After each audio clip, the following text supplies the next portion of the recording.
Walk, what are your emotions ahead of anything can happen in a 3-game series, but a 3-game series that can decide the season?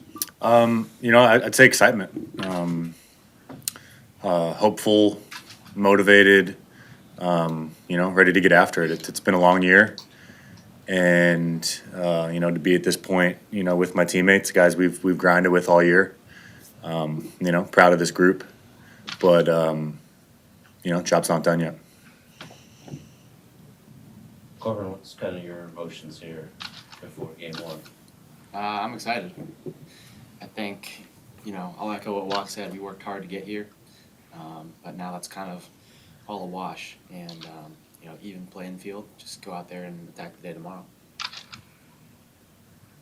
You guys talk about whose idea was to jump in the pool and what you took out of that. It looked like a lot of fun. I think you were the first one out there, huh? Yeah, I think it was a collective just want to do it, but it's a ton of fun. We were yelling at everyone to jump in, so enjoyed it. I think you see in the hallway, in our hallway, there's pictures of when they clinched in 17, and that's one of the pictures of like guys jumping in the pool. So it's just what you work for. It's like want to be one of those teams that clinches and jumps in the pool. It's cool. It's cool to have a pool in your stadium. You can celebrate in a different fashion. You guys, Brandon, you guys are obviously a great base running team, very aggressive. How big could that be in any playoff series, but using that to your advantage? Well, I don't run the bases, so don't ask me. Yeah, I guess we'll go out there and see. It definitely think that it could play a factor and be something that we use to our advantage, but it's kind of situation dependent, and we've got to take what they give us. We're not gonna, be out there, with reckless abandon. We're gonna take smart, calculated decisions, and we'll see what happens.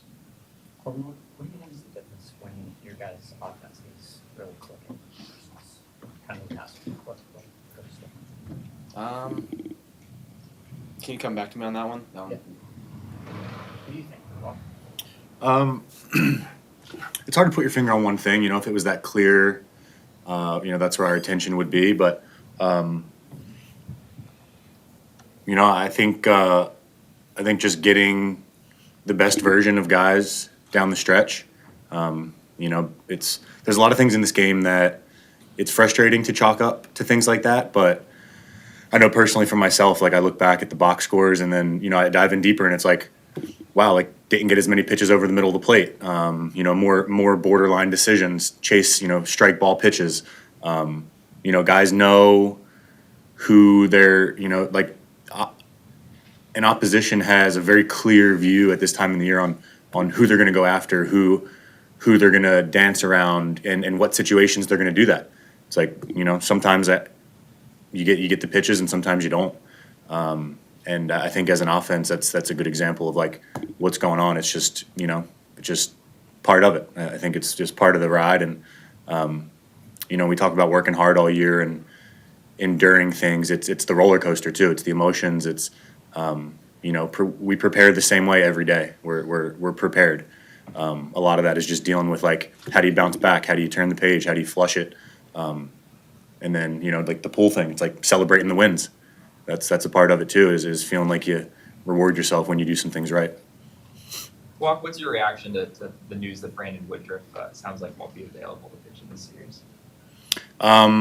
Yeah, I mean that's a thing too, right? Like, just that time of year, guys had to use a certain amount to get in, or the timing doesn't match up or whatever. But to be honest, coming into this, we weren't sure which direction it was going to go and who we were going to play. So had some time to think and prepare for a lot of different things. And just another thing we'll put in the, on the list of things to prepare for or not prepare for.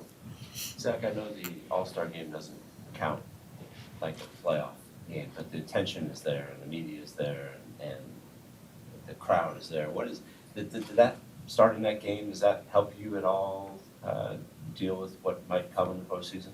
Yeah, somebody made a comment, one of the coaches maybe on the Phillies or something, that it's usually why they have the teams that played in the World Series the year before because it's the closest thing you're going to get, to playoff baseball. That's not playoff baseball.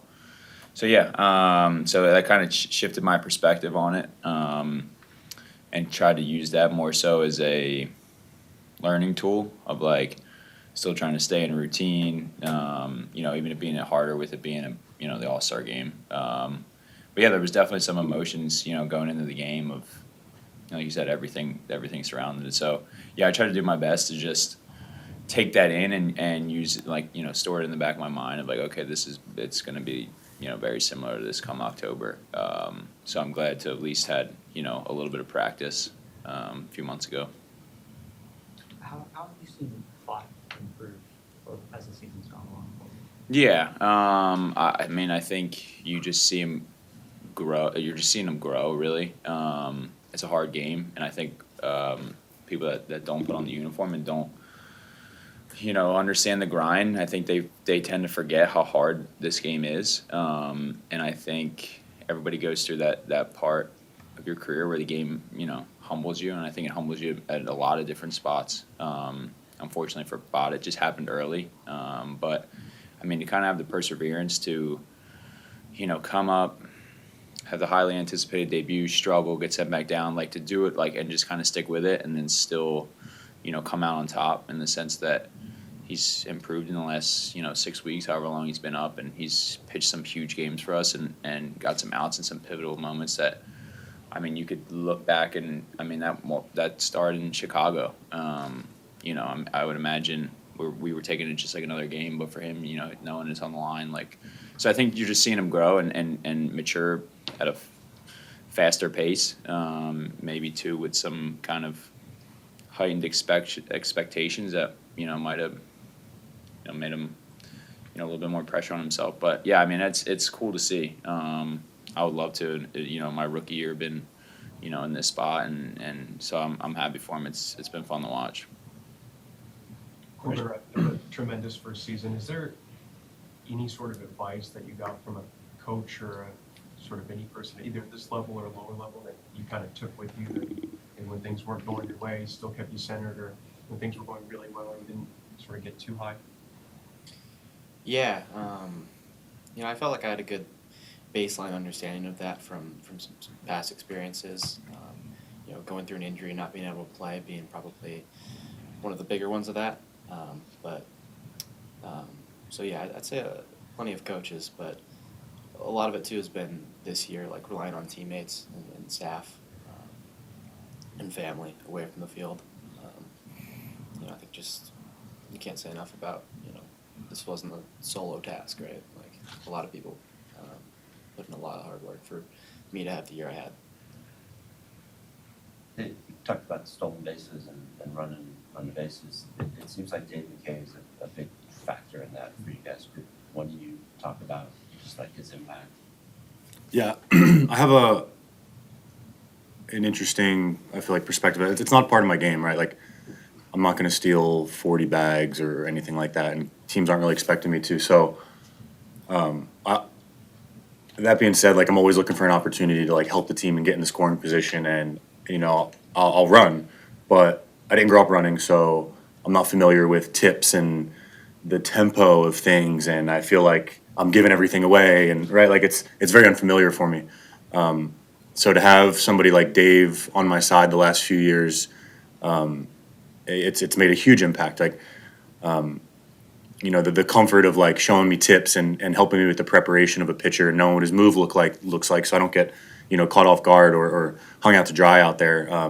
Like I said, for somebody who's a little unfamiliar with that side of the game, it's a huge help to just take off the edge. And I think when I give myself a little freedom like that, it's much easier to like trust that instinct or get that good jump or take that extra base. And Dave's been a huge part of that for me.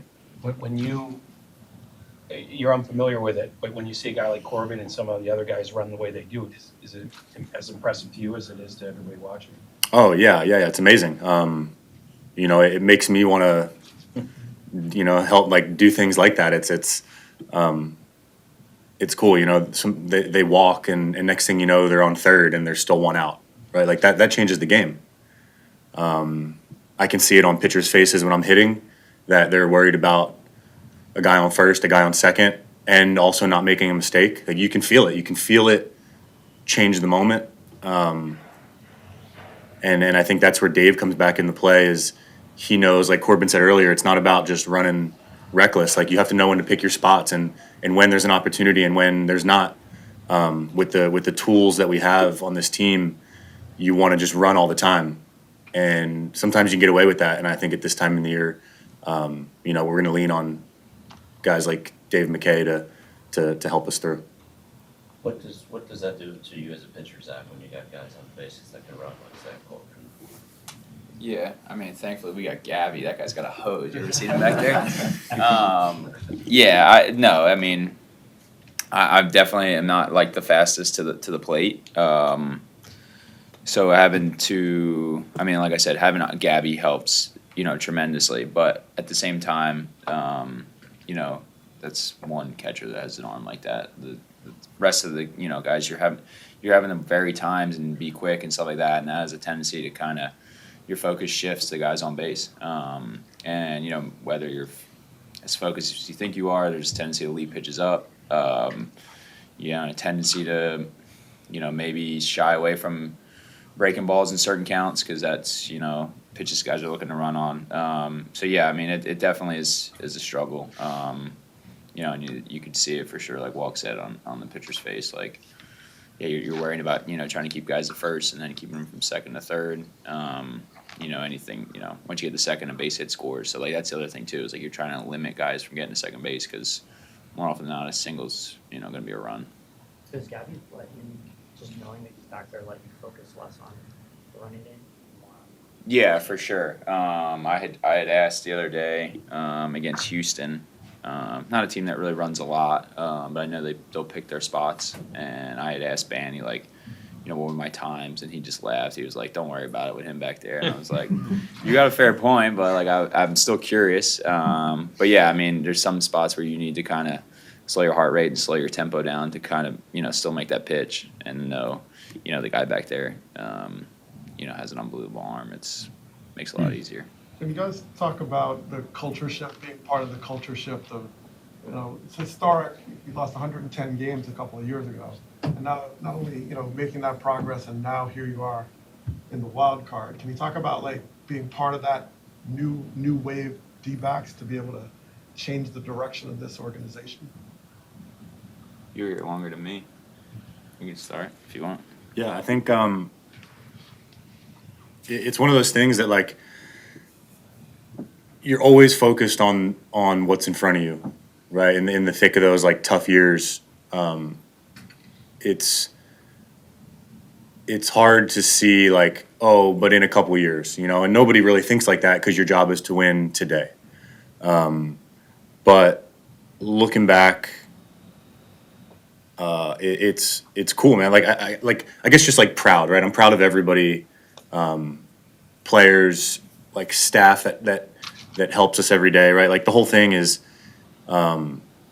it's for sure, it's cool to be a part of, but to be honest, it's like it's one step along the way. Like, we got a lot still to do, but we're definitely taking our victories and celebrating when we can. But yeah, proud of everybody for sure. Yeah, I think for me, like I just saw like the reaction of some of the staff members, people that kind of like our support staff, like their reactions of when we clinched. And I think I was a little shocked, just like I didn't realize how much it really meant to them. And then I had some time to like reflect on it and stuff like that. And it's people that are there for 180 days with you, even in the off season, so more. And they're having to grind through those 100 lost seasons, and there's nothing they can really do that affects it on the field. So yeah, I just for me it was cool to see just the elation of we finally got out of the dark period of that 21 hanging over our head. It was like, okay, we finished we accomplished the first part of that goal when we wanted to shift this culture. And I think it just took a lot of like just trust and faith, just like you know, having faith in Torrey, having faith in the front office that like they're putting something together. I joke about, you know, Corbin. I think it was 22. We'd play Bobby Witt, and unbelievable player. And I joked, I'm like, "Where's our guy?" And they're like, "He's coming. Don't worry." And, you know, Corbin just been Corbin since he's got here. So just, you know, having faith in little things like that, and just it's been cool to see for sure. I guess I could speak about the minor league aspect of that. Like, you know, obviously wasn't a part of, and it didn't feel that in the same way as some of our guys now. But I think more just like the thought that like you could be part of what changes those losses into wins. It was kind of a motivating thought as a young player, and seeing, you know, guys older than me, like, you know, Alec, Jake, Baven, you know, a ton of those guys come up and, you know, see the wave start to change a little bit, and just realize, like, hey, like, I could be a part of that impact too. I think that was probably what I took away most.